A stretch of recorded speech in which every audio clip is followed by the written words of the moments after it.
Hello बच्चों, ये science के फिजिक्स का बहुत ही इम्पोर्टेंट क्वेश्चन है और इस तरह के प्रश्न जो है एग्जामिनेशन में आ सकते हैं। ये बोर्ड एग्जामिनेशन के लिए बहुत ही इम्पोर्टेंट प्रश्न है। तो ये सारे जितने भी ऑब्जेक्टिव क्वेश्चन बतला रहे हैं, इन सारे क्वेश्चनों पर ध्यान दें और ये आपका एग्जामिनेशन में आ सकते हैं। तो चलिए शुरू करते हैं। ऊर्जा का एसआई मात्रक क्या है? ऊर्जा का एसआई मात्रक जो है वो जूल होता है। ऊर्जा का एसआई मात्रक जूल होता है। ऊर्जा और कार्य दोनों का एसआई मात्रक जो है वो जूल होता है। तो इसका आंसर हो गया बी। आगे चलते हैं। आगे है ऊर्जा के सभी रूपों में अंततः स्रोत किसको माना जाता है? ऊर्जा के सभी रूपों में अगर अंततः स्रोत की बात करें तो सूर्य एक ऐसा है जो ऊर्जा के सभी स्रोतों में इसे अंततः माना जाता है। तो इसका आंसर हो जाएगा सी, सूर्य। आगे बढ़ते हैं। ऊर्जा का अनवीकरणीय स्रोत कौन सा है? ऊर्जा का अनवीकरणीय स्रोत जो है वह है कोयला। कोयला जो है इसका आंसर होगा। आगे आते हैं। निम्न में से किसका उपयोग खाना बनाने वाले ईंधन के रूप में नहीं किया जाता है? यानी खाना बनाने वाले ईंधन के रूप में नहीं किया जाता है। तो कोयले का हम लोग उपयोग खाना बनाने के रूप में करते हैं, बायोगैस का भी खाना बनाने के रूप में करते हैं और एलपीजी गैस का जो गैस सिलेंडर हमारे यहाँ होता है उसका भी हम लोग खाना बनाने के लिए। लेकिन सीएनजी का प्रयोग हम लोग खाना बनाने में नहीं करते हैं। सीएनजी का प्रयोग खाना बनाने में नहीं करते हैं। इसका प्रयोग जो है आपका सीएनजी मोटर्स को चलाने में या ईंधन को चलाने में किया जाता है। आते हैं अगले प्रश्न में। यहां निम्न में से किसका अर्थ जल होता है? यानी जल किसको कहेंगे? तो देखिए जल जो है इसमें हम लोग हाइड्रो को हम लोग जल कहेंगे। Answer D. आगे बढ़ते हैं। बायोगैस संयंत्र का उत्पादन निम्न में से क्या है? तो देखिए बायोगैस का जब भी हम लोग उत्पादन के बारे में बात करें तो इसका संबंध विषैले गैस से कभी नहीं हो सकता है। या फिर इसमें से ऑप्शन इसका आंसर होगा ए, उर्वरक। आते हैं अगले प्रश्न पर। निम्न में से किस देश को पवनों का देश कहा जाता है? पवनों का देश किसमें कहा जाता है? तो पवनों का देश जो है उसे हम लोग डेनमार्क को पवनों का देश कहते हैं। Answer D. अगले प्रश्न में आते हैं। निम्नलिखित में से किस पदार्थ का उपयोग सौर सेल बनाने में किया जाता है? यानी सौर सेल बनाने में किसका हम लोग प्रयोग करते हैं? तो सौर सेल बनाने में हमेशा जो है सिलिकॉन का यूज किया जाता है। सिलिकॉन के द्वारा सौर सेल बनता है। Solar cooker. देखिए सोलर कुकर में प्रयुक्त बर्तन प्रायः निम्नलिखित में से किस रंग से पेंट किए जाते हैं? यानी सोलर कुकर जो भी होते हैं उसका रंग जो है प्रायः अधिकतर किस कलर का होता है? तो अधिकतर जो सोलर कुकर होता है उसका जो रंग होता है वह काला होता है। Answer B. अगले प्रश्न में आते हैं। अगला प्रश्न है आपका निम्नलिखित में से कौन जैव मात्रा स्रोत का उदाहरण नहीं है?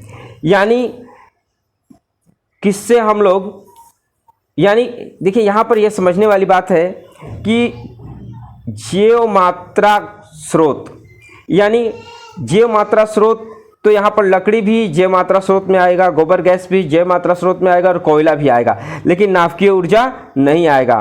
तो यह नाभिकीय ऊर्जा जो है इसका सही आंसर हुआ सी। अगले प्रश्न में आते हैं। विद्युत्व और चुंबकत्व में घना संबंध है। विद्युत्व और चुंबकत्व में घना संबंध है। इसका पता किसने लगाया था? तो इसका पता जो है इसका पता ऑस्ट्रियर्ड ने लगाया था। Answer C. आते हैं अगले प्रश्न में। अगला प्रश्न है परिनालिका में धारा प्रभावित होती है। परिनालिका में कौन सी धारा प्रभावित होती है? परिनालिका में धारा प्रभावित होती है तो कौन सी धारा प्रभावित होती है? परिनालिका में जो है वो चुंबकीय गुण, यानी परिनालिका में जो धारा प्रवाहित होती है यह प्रदर्शित करता है चुंबकीय गुण को। अगला प्रश्न है, विद्युत्व धारा उत्पन्न होती है। विद्युत्व धारा उत्पन्न होती है, तो विद्युत्व धारा जो उत्पन्न होती है वह चुंबकीय क्षेत्र से होती है। विद्युत्व धारा उत्पन्न होती है चुंबकीय क्षेत्र से। Answer B. अगला प्रश्न है, चुंबक द्वारा धारावाही चाल पर लगाया गया बल की दिशा मिलती है, किस पर मिलती है? तो यह बल की दिशा जो है फ्लेमिंग बामहस्त नियम से। फ्लेमिंग बामहस्त नियम से। आंसर सी।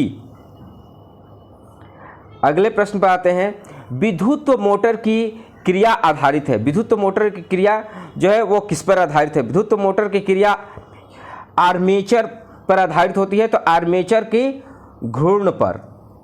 Answer C. आगे बढ़ते हैं, यहाँ पर है विद्युत चुंबक होता है। विद्युत चुंबक क्या होता है? अस्थायी होता है, अस्थायी होता है, दोनों होता है, इनमें से कोई नहीं। तो विद्युत चुंबक जो होता है वह अस्थायी होता है। क्या होता है? अस्थायी होता है। Answer B. आगे आते हैं, अगला प्रश्न है, डायनेमो का सिद्धांत आधारित है। डायनेमो का सिद्धांत जो है वो किस पर आधारित है? डायनेमो का सिद्धांत जो है विद्युत चुंबकीय प्रेरण पर आधारित है। Answer C. आगे बढ़ते हैं, अगला प्रश्न है, परिनालिका में से धारा प्रभावित होती है, यह प्रदर्शित करता है। परिनालिका में से धारा प्रभावित होती है, यह प्रदर्शित करता है चुंबकीय गुण को। Answer A.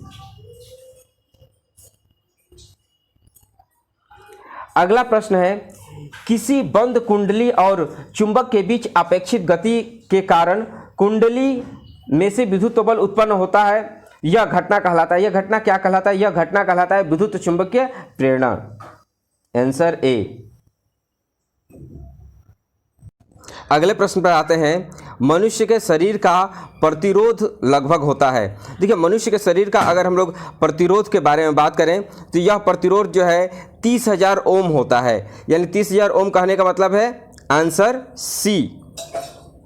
30,000 ओम मतलब आंसर सी।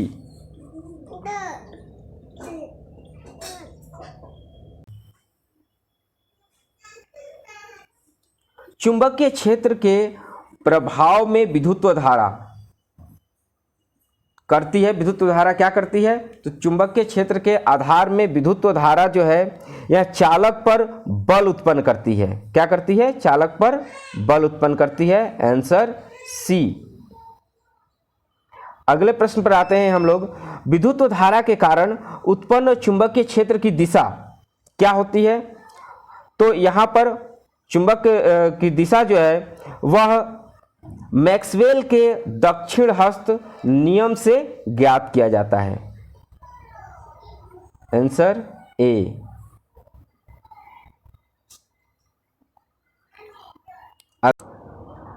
आते हैं अगले प्रश्न पर, दो समानांतर तारों में विद्युत धारा विपरीत दिशा में प्रभावित होती है, तो वह एक दूसरे के प्रति क्या होता है? प्रतिकर्षित करती है। एक दूसरे के प्रति क्या करती है? प्रतिकर्षित करती है। तो प्रतिकर्षित करेंगी तो इसका आंसर होगा ए। आते हैं हम लोग अगले प्रश्न पर। अगला प्रश्न है, जब दो समानांतर तारों से प्रभावित धारा की दिशा एक ही हो तो दोनों तारों में क्या होगा? यहां देखिए उसका उल्टा था, तो एक ही होगा तो क्या होगा? एक दूसरे के प्रति आकर्षित करते हैं। एक दूसरे को आकर्षित करते हैं। Answer A. आते हैं हम लोग अगले प्रश्न में। अगला प्रश्न में दिया गया है, दी गई वोल्टता के स्रोत से जुड़े किसी चालक में प्रति सेकंड उत्पन्न ऊष्मा होती है। तो प्रति सेकंड उत्पन्न ऊष्मा होती है, तो यहाँ पर इसका आंसर होगा आपका कि यह धारा के वर्ग समानुपाती होती है। धारा के वर्ग के समानुपाती होती है। Answer B. और ऐसे करके हमारा जो है ये 25 प्रश्न जो है कंप्लीट हो गए।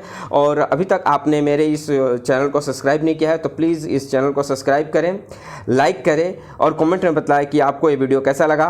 वीडियो देखने के लिए बहुत बहुत धन्यवाद। मिलते हैं अगले वीडियो में। जय हिंद।